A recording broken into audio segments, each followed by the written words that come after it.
It's a permanent hell I've been handed to live in. Dark place in hell, for I'm sleeping alone with these demons. Save me, save me, save me. I got away, but here's the truth. I just need to confirm that that ring is absolutely terrible before I get rid of it.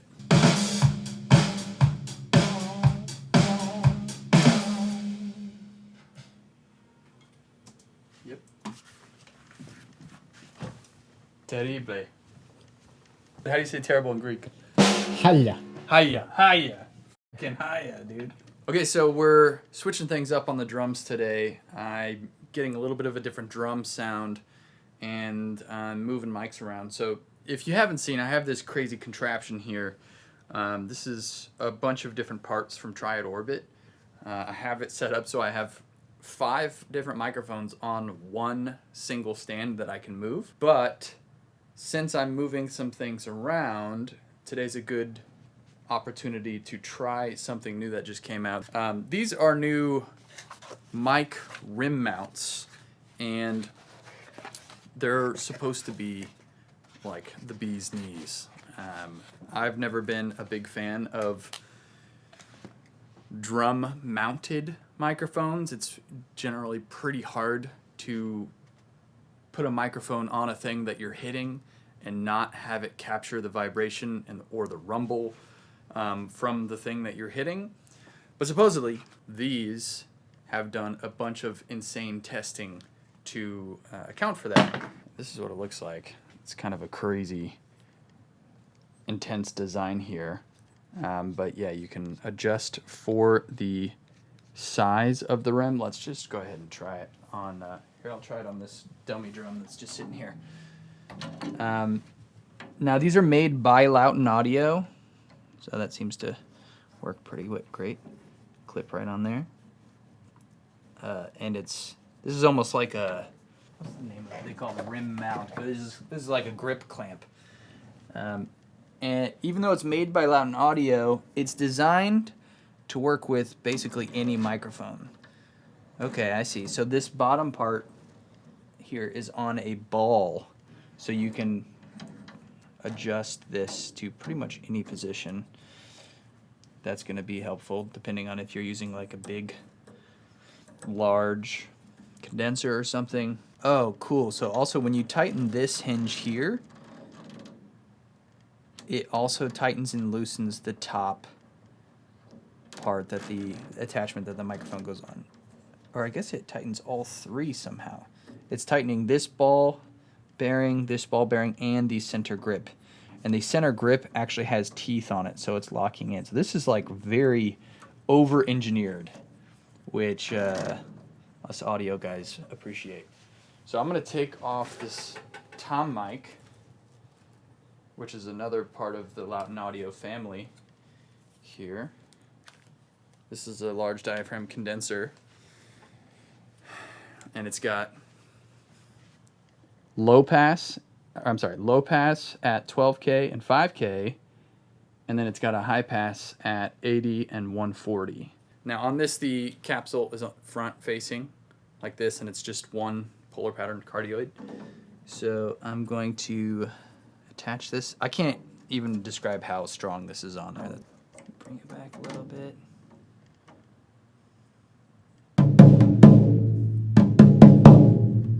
You can see it's got a different material on the actual clamp here. This is like rubber, and it's separate from this.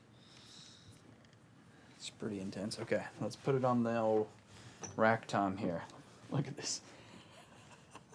Tie it on here. Yeah, that's great.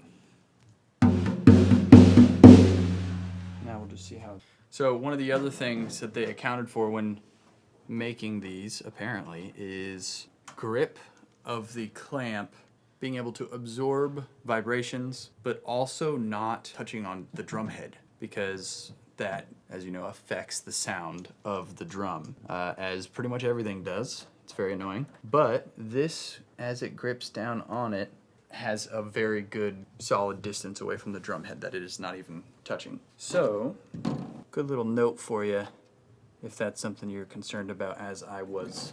It looks like every single part of this is metal.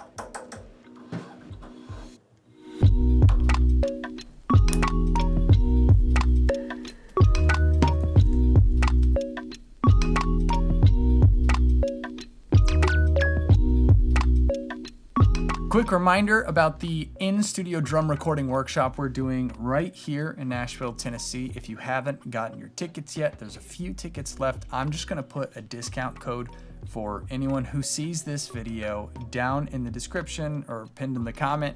Use the discount code, get the last few tickets so we can wrap that up. It's gonna be a full day of what's in this video, just everything drums. It's gonna be a lot of fun. So check that out, click the link, all the information's in the link.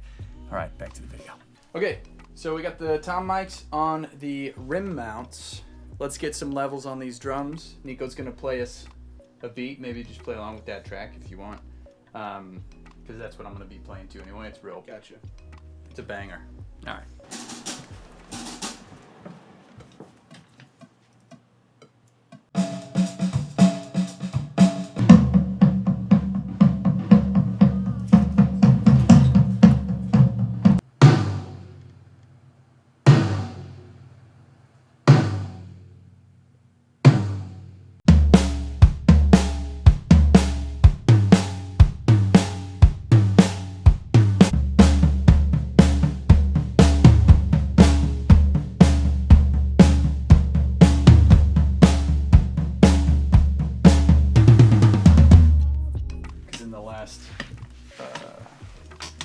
Recording I did, it was very cymbal driving heavy, the Christian thing. Oh yeah, yeah. And there was just like a lot of low mid frequencies in the cymbals. So instead of keeping them down flat like that, I'm like kind of angling them up out away from the kit a little bit more. But by doing that, it completely reversed the phase relationship. So it's the secret if you have too many snares like me. Is that to have it stop rattling? Yeah, so it does. This snare is the douche snare. This is the snare that goes douche when you hit it. This is a custom built snare by a local drum shop called Drum Supply here in Nashville, and I believe it's just a aluminum or steel. I don't even remember what it is. I'm gonna say aluminum. It's pretty light. 6.5 14 snare with these beautiful wood hoops on it and these, pipe, whatever they're called. I'm just the wrong guy to tell you about it. But this thing smacks. It was one of those things. I went into the drum shop and I shouldn't have. I brought a couple snares that I never reach for, and I wanted to find something that I do reach for all the time. And this snare just smokes. It's so good. So we're gonna put it up. It's got an ambassador on it. And we'll see how it fits on this track. So you can go open.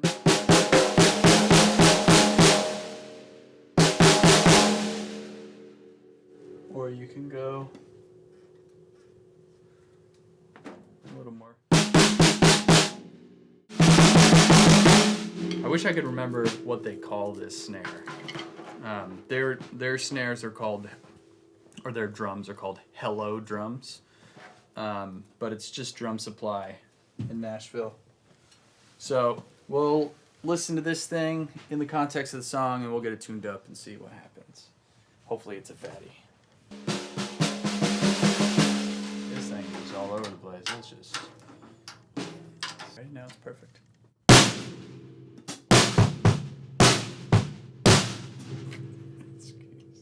Okay, just learn how to tune the drum.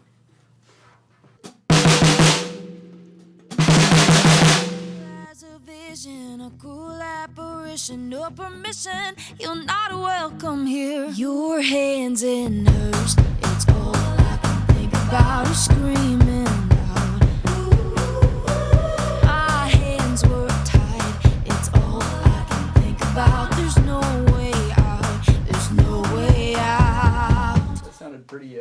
fat and douchey. As far as the rim mounts go, they seem to be great. Now, I've only tried them with the tom mics. I presume, unless I decided to use a C12, which I would recommend against using C12s as tom mics, unless it is a C12A and it is vintage, and then it is fine because they're smaller. Yeah, it's great. So, yeah, let me know what you guys think. I'll put a link to it down below if it's out. And you can check it out. Pick up a couple for your studio. They're great. See you in the next one. It's a permanent